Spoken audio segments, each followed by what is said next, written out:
Pensa só na situação. Ser preso não por ter cometido um crime, mas simplesmente por falar uma verdade que ninguém, absolutamente ninguém, queria ouvir. É exatamente essa história de Jeremias. E hoje a gente vai dar uma olhada de perto em como a lealdade a uma mensagem divina o levou para trás das grades, e na liberdade incrível que ele encontrou justamente lá. Essa é a grande questão aqui, não é? Como é que pode a fidelidade a uma mensagem se transformar numa sentença de prisão? Vamos investigar juntos o que esse dilema de Jeremias revela sobre o poder e também sobre o perigo da verdade. Beleza, então vamos primeiro entender o cenário. Para a gente sacar por que Jeremias foi parar na prisão, precisamos imaginar como é que estava o clima. Jerusalém estava prestes a ruir, e um pingo de esperança, uma esperança falsa, na verdade, estava prestes a transformar o profeta no inimigo público número 1 do reino. Imagina a tensão no ar.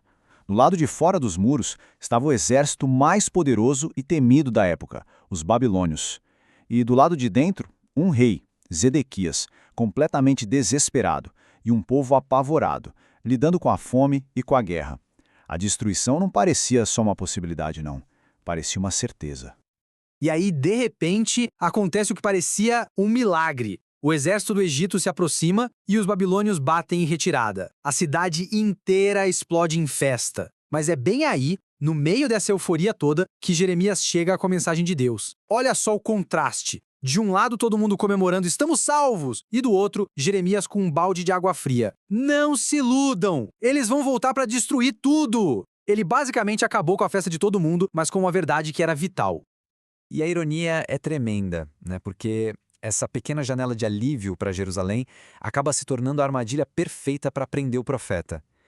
A alegria da cidade acabou selando o destino de Jeremias.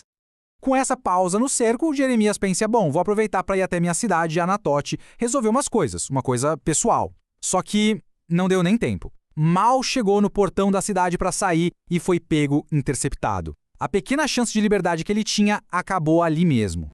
E a acusação? A acusação é a cereja do bolo. Traição. O mesmo cara que passou anos e anos avisando sobre o perigo dos babilônios, agora é acusado de estar fugindo para se juntar a eles. É uma reviravolta que não faz o menor sentido. O único que falava a verdade foi taxado como o maior dos traidores. A resposta de Jeremias é na lata, desesperada. Isso é mentira. Mas adiantou alguma coisa? Nada. O capitão não quis nem saber. Naquele clima de medo, de paranoia, a mensagem impopular dele já o tinha condenado. Ninguém ia parar para ouvir. Ele foi preso e levado direto para os líderes. E olha, se a gente acha que a situação já estava ruim, é porque não vimos nada ainda. O que vem a seguir é um pesadelo. O sofrimento de Jeremias vai piorando, levando ele de um lugar horrível para outro que era basicamente um buraco para ele morrer.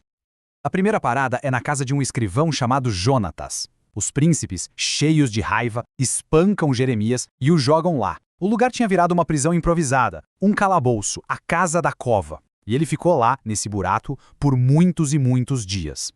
Mas o horror só aumentou. Os inimigos dele ainda não estavam satisfeitos. Eles foram até o rei e o convenceram a se livrar de Jeremias de uma vez por todas. E aí o jogaram numa cisterna, num poço seco. O objetivo era cruel, uma morte lenta, silenciosa. Não pela espada, mas pelo abandono, pela fome, afundando na lama. A gente consegue ver aqui a jornada dele para o fundo do poço, literalmente. Do calabouço escuro e isolado, ele foi para uma cisterna que não tinha nem água, só lama. Um lugar onde ele afundava aos poucos. A intenção era bem clara, apagar a existência dele em silêncio.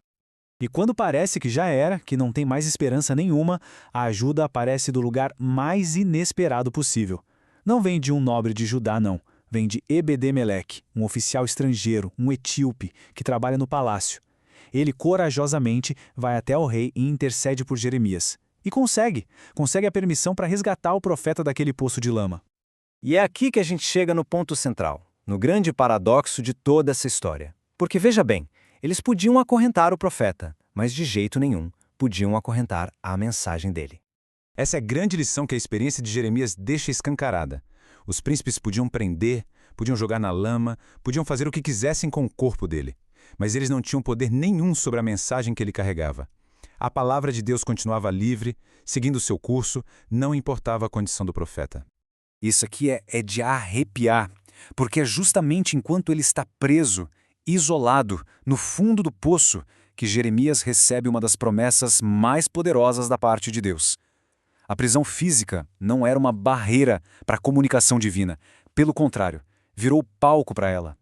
O processo aqui é fascinante. O isolamento força uma dependência total de Deus. E é nesse ponto mais baixo, mais vulnerável, que Deus fala com ele, revela o futuro e prova que simplesmente a sua palavra não pode ser aprisionada. E para fechar, que lição essa história tão angustiante nos ensina sobre fidelidade? Tanto a fidelidade de um homem com Deus, quanto a fidelidade do próprio Deus com o seu servo e com a sua palavra. Mas fica a pergunta: como é que alguém consegue se manter fiel no meio de tanto sofrimento? A reação de Jeremias é o que o torna tão incrível. Existem 3 atitudes-chave que mostram a força interior dele mesmo na pior das situações. Primeiro, ele nunca deixou de amar as mesmas pessoas que o perseguiam. Chegou a pedir a Deus que lhe desse mais lágrimas para chorar por elas. Segundo, em nenhum momento a gente vê Jeremias buscando vingança, amaldiçoando seus inimigos. Ele não pagou o mal com o mal. E terceiro, mesmo preso, ele não se calou. Continuou firme, combatendo a mentira e defendendo a verdade de Deus. E essa é a grande virada de chave. A fidelidade de Jeremias não o livrou da dor, da perseguição.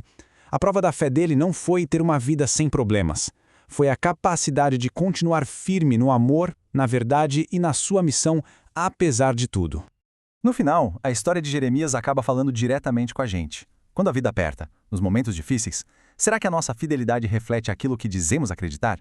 É uma pergunta desafiadora, né? Que com certeza continua ecoando muito tempo depois que a história termina.